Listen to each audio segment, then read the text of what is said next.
तो जय हिंद, नमस्कार साथियों। मैं प्रवीण कश्यप और आप देख रहे हैं एग्जाम सफ़र।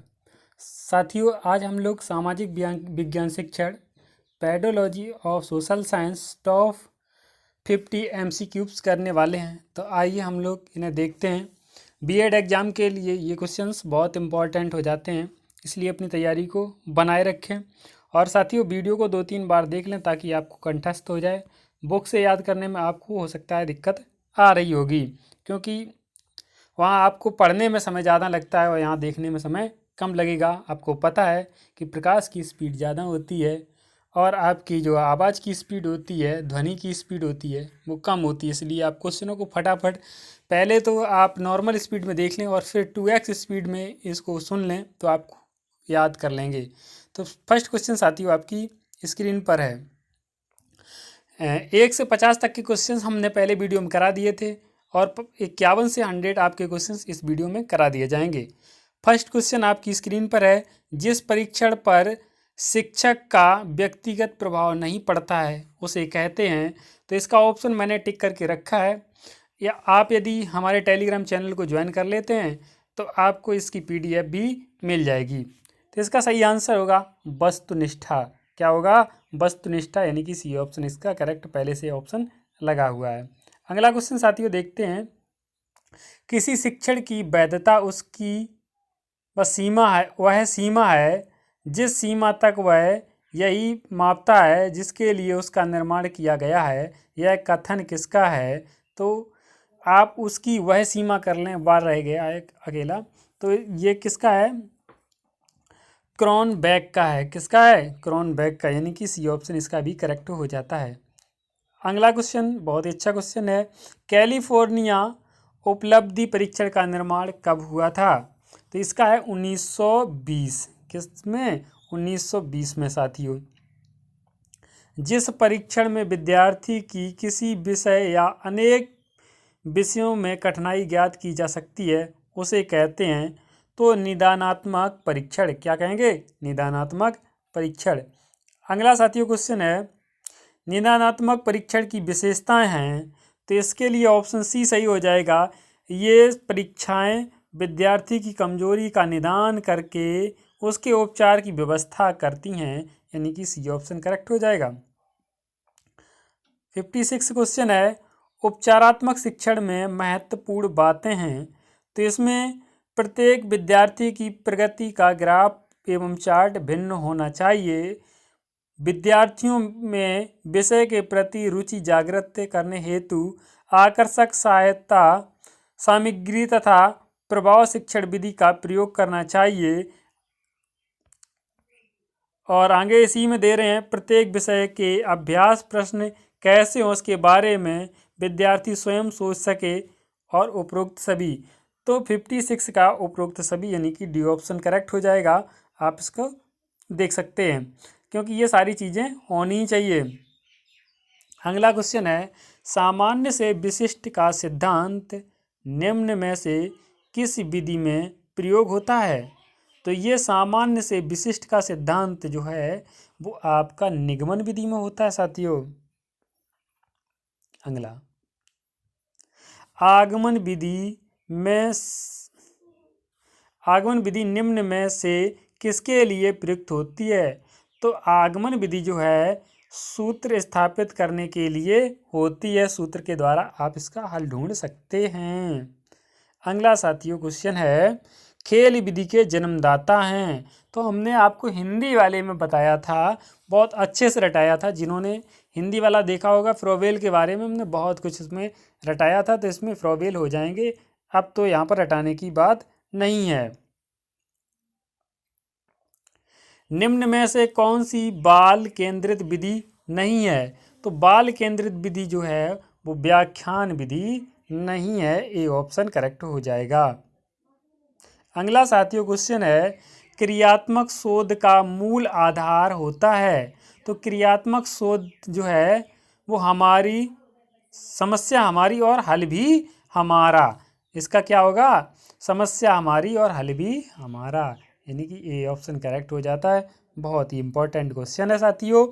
और साथियों इसमें अपना स्कोर पहली बार आप नॉर्मल वीडियो देख लें, दोबारा देखें जब तब अपना स्कोर कमेंट करें कि आप कितना इसमें कर पा रहे होंगे, क्योंकि पहली बार में हो सकता है आपको कुछ याद ना हो, लेकिन आप यदि एक बार वीडियो देख लेते हैं तो अगली बार आपको बहुत कुछ मिल जाएगा। अगला क्वेश्चन है, निम्नलिखित में से कौन सी क्रियात्मक शोध की विशेषता होती है? तो समस्या अनुभवजन्य होती है। समस्या कैसी होती है? अनुभवजन्य होती है। डी ऑप्शन करेक्ट हो जाएगा। अगला है, क्रियात्मक शोध का संपादन कितने चरणों में होता है?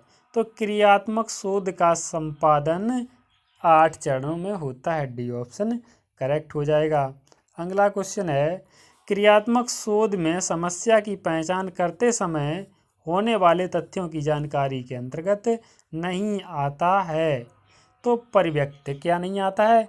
परिव्यक्त नहीं आता है। गुणवत्ता, समय और मूल्यांकन सब कुछ आता है। तो ए ऑप्शन करेक्ट यहाँ पर हो जाएगा। अगला साथियों क्वेश्चन है, क्रियात्मक शोध से किसी समस्या का प्रस्तावित उत्तर कहलाता है। तो प्रस्तावित उत्तर क्या कहलाता है साथियों? परिकल्पना कहलाता है।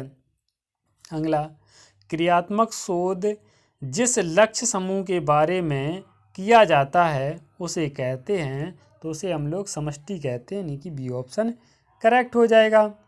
अगला साथियों क्वेश्चन कह रहे हैं, निम्नलिखित में से कौन सा क्रियात्मक शोध के उपकरण के अंतर्गत नहीं आता है?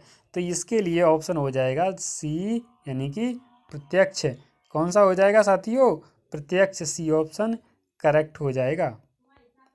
अगला क्वेश्चन साथियों, क्रियात्मक शोध के प्रवर्तक हैं। तो क्रियात्मक शोध के प्रवर्तक जो हैं वो स्टीफन एम कोरे हैं, यानी कि बी ऑप्शन करेक्ट हो जाएगा। जल्दी जल्दी याद करने के लिए हमने सिर्फ और सिर्फ ऑप्शन पर ध्यान दिया है, इसलिए हमने ऑप्शन को पहले ही से टिक कर दिया ताकि आपको सुगमता हो, आप पेपर के समय में जल्दी जल्दी याद कर सकें। शिक्षक अपनी कक्षा में विषय वस्तु के बेहतर शिक्षण के लिए जो योजना बनाता है उसे कहते हैं पाठ्य योजना। क्या कहते हैं? पाठ्य योजना कहते हैं।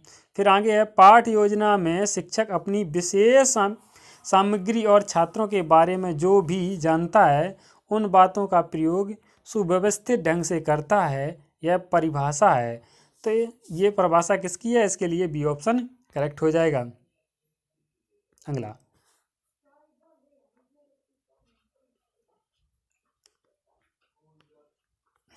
अगला क्वेश्चन है साथियों,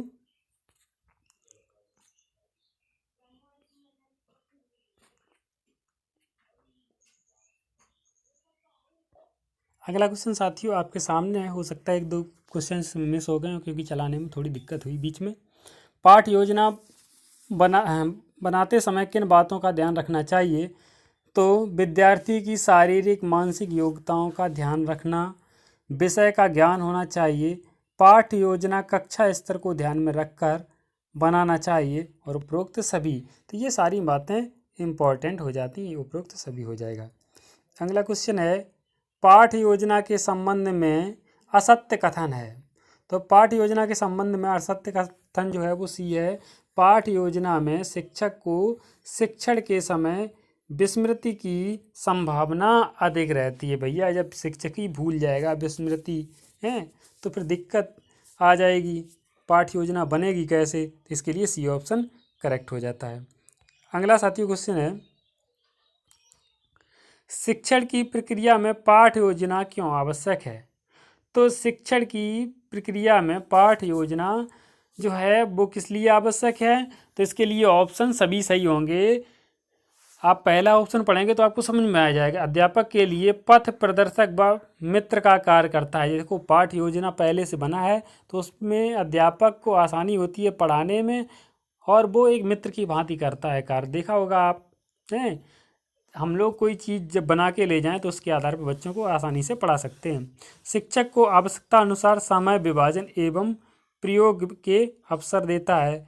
चिंतन में संबद्धता एवं विकास के लिए आवश्यक है। तो डी ऑप्शन करेक्ट हो जाएगा साथियों। अगला क्वेश्चन, प्रभावी पाठ्य योजना की विशेषताएं नहीं हैं। तो प्रभावी पाठ योजना की जो विशेषता नहीं है वो है पाठ योजना उद्देश्य पर आधारित नहीं होती है। भैया पाठ योजना जो होती है वो उद्देश्य पर ही आधारित होती है। साथियों एक और बात बता दें, मैंने सुपर टेट बैच जो लगाया था उसमें काफ़ी लोगों का सिलेक्शन हुआ था, तो उसी आधार पर मैं आपके बीएड के लिए अब की बार क्वेश्चनों को चयन कर रहा हूँ ऑनलाइन, वो भी ऑफलाइन में किया था मैंने बैच, और अब की बार आपका फर्स्ट टाइम मैं ऑनलाइन कर रहा हूँ। तो देखते हैं कितना अच्छा फंसता है, और आप निश्चिंत रहिए आपके ज़्यादा से ज़्यादा यहाँ से क्वेश्चंस फंसेंगे। अगला है साथियों, पाठ योजना में शिक्षक पढ़ाए गए पाठ में से प्रश्न पूछता है, उन्हें कहते हैं तो बोध प्रश्न। भैया जो ज्ञात प्रश्न होंगे जो हम लोग सुन चुके होंगे, जब टीचर कोई पेपर पढ़ा देता है या पाठ पढ़ा देता है उसके बाद पूछता है तो बोध प्रश्न कहलाते हैं। अगला क्वेश्चन साथियों आपके सामने है, इकाई शब्द का सर्वप्रथम प्रयोग 13वीं शताब्दी में किसने किया था? तो इसका आंसर होगा जॉन फेडरिक हर्बर्ट ने। किसने? जॉन फेडरिक हर्बर्ट ने। ए ऑप्शन करेक्ट हो जाएगा। अगला साथियों क्वेश्चन है, इकाई शब्द का सर्वप्रथम विश्लेषण किसने किया? तो इसका होगा थॉमस एस रिस्क, यानी कि सी ऑप्शन करेक्ट हो जाएगा। अगला क्वेश्चन है साथियों, दैनिक पाठ योजना का सिद्धांत कौन सा है? तो इसका स्पष्टता का, संबंध का, व्यवस्था एवं प्रयोग का, उपरोक्त सभी इसका करेक्ट आंसर हो जाएगा। अगला क्वेश्चन साथियों आपके सामने है, अर्धवार्षिक और प्रतियोगी परीक्षाओं को ध्यान में रखकर बनाई गई इकाई कहलाती है। तो यह है आवश्यकता पर आधारित इकाई, यानी कि ए ऑप्शन इसका करेक्ट हो जाएगा, जो कि पहले से टिक है। अगला क्वेश्चन साथियों, प्रत्येक दैनिक पाठ योजना की समाप्ति के बाद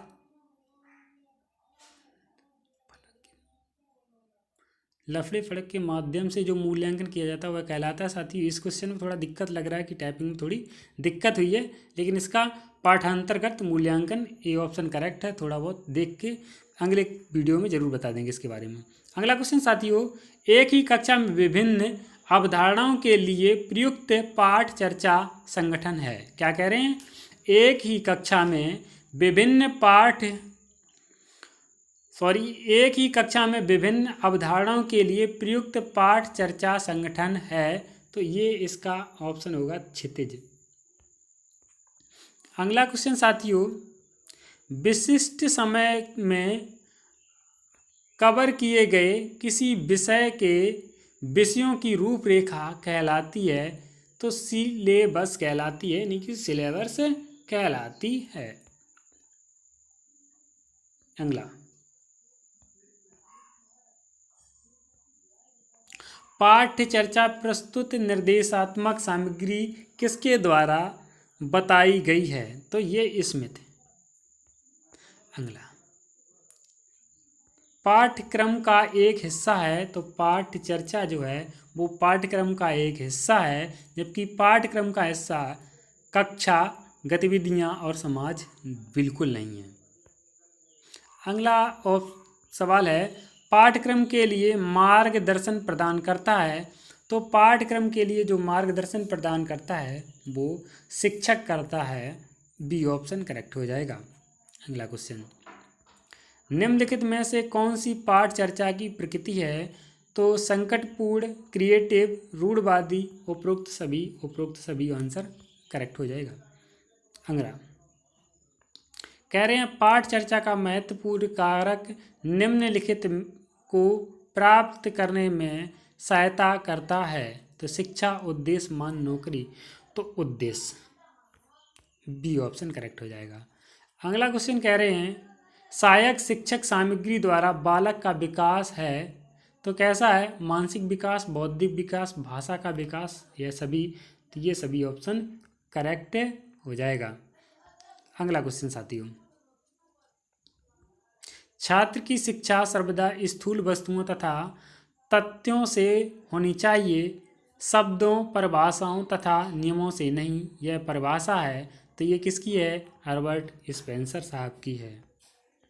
अगला कह रहे हैं, निम्नलिखित में से श्रव्य दृश्य सामग्री है, मतलब जिस श्रव्य दृश्य सामग्री नहीं है कह रहे हैं, तो जिससे हम सुन और देख नहीं सकते। श्रव्य दृश्य कौन सी होती है, जिससे हम सुनते भी हैं देखते भी। जैसे टीवी के सामने समाचार सुनते हैं तो उसको देखते भी हैं सुनते भी हैं, कहाँ कौन सी घटना हुई है, कभी कभी बाढ़ के दिखाए जाते हैं।